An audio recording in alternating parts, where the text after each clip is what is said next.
Alors, à la fin de l'école primaire, je pense que c'est une nouvelle exigence que la société va imposer au fur et à mesure des mois et des années qui viennent. Je pense qu'il y a maintenant un minimum de base numérique à acquérir et qui est de plus en plus élevé, qui est plus élevé qu'avant. Je pense qu'on a un sujet sur les primo-compétences technologiques de base qui en fait ont l'air techniques à l'origine, mais en fait sont la capacité à pouvoir analyser plus globalement l'environnement informationnel et numérique. Par exemple, quand on fait 10 heures de code, 10 heures c'est pas beaucoup, on ne devient pas un codeur, on ne devient pas un ingénieur. Sauf qu'on a appris à enregistrer une donnée, à la transmettre, à la modifier, à la faire passer par un réseau, à comprendre qu'elle a un cycle et qu'elle a une vie. Bon bah ça, le cycle de la donnée, je pense que c'est un élément très important à maîtriser avant la fin du primaire.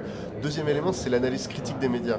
Je pense qu'aujourd'hui, notamment avec les phénomènes de fake news, avec ce qui se passe sur les réseaux sociaux, il n'a jamais été aussi important que les enfants, très tôt, comprennent ce que c'est qu'une source, comprennent ce que c'est qu'un auteur, ce que c'est qu'un journaliste, ce que c'est qu'un critique, et que tout ça, ça participe à la constitution d'un esprit libre, parce que ce sera notre meilleure arme contre les fake news et contre les tentatives de manipulation de l'opinion, c'est d'avoir des citoyens informés et qui maîtrisent ces nouveaux outils.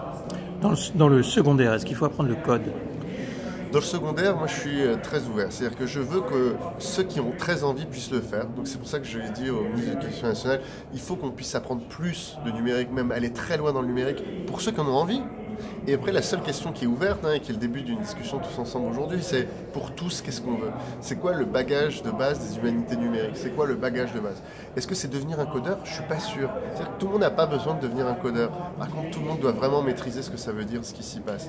Est-ce que tout le monde doit devenir un web designer? Non, mais par contre, il faut que les gens comprennent qu'on peut manipuler des images. Est-ce que ça veut dire que tout le monde doit devenir un ingénieur électronicien? Non, mais il faut comprendre le robot, il faut comprendre la machine. Donc vous voyez, il y a le sujet de compétences de base universelles et il y a le sujet de comment ceux qui en ont envie, on puisse leur donner plus la capacité à devenir plutôt des gens qui vont avoir une expertise qui se développe. Et côté des profs, enfin, comment on fait pour changer un peu ? C'est de la même manière, il va falloir que pour tous les profs, on soit capable de former et d'accompagner à ce bagage universel. Et donc c'est tout un enjeu de formation des prochaines années. Et en même temps, il faut aussi qu'on ait des profs experts. Donc la grande question qui se pose et qui est ouverte, c'est qui sont les profs experts du numérique? Est-ce que c'est le prof de techno, le prof de maths, un nouveau prof de numérique? Tout ça, c'est des sujets qui sont très intéressants et qui sont des sujets qui sont aujourd'hui pris par l'Éducation nationale pour essayer de tracer les prochaines années. Qu'est-ce que vous demanderiez au ministre Blanquer immédiatement? Les 2-3 choses que vous Le ministre Blanquer, je l'ai au téléphone quasiment tous les jours et qu'on se demande les choses.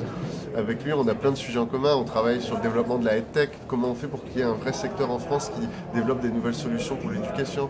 On travaille sur la formation des professeurs, on travaille sur le bagage de base, on travaille beaucoup sur le -3+3. C'est comment on forme les gens depuis le lycée jusqu'au début du supérieur aux nouveaux métiers du numérique, aux nouvelles compétences numériques. Et tout ça, c'est des sujets qu'on discute tous les jours. Merci beaucoup. Merci.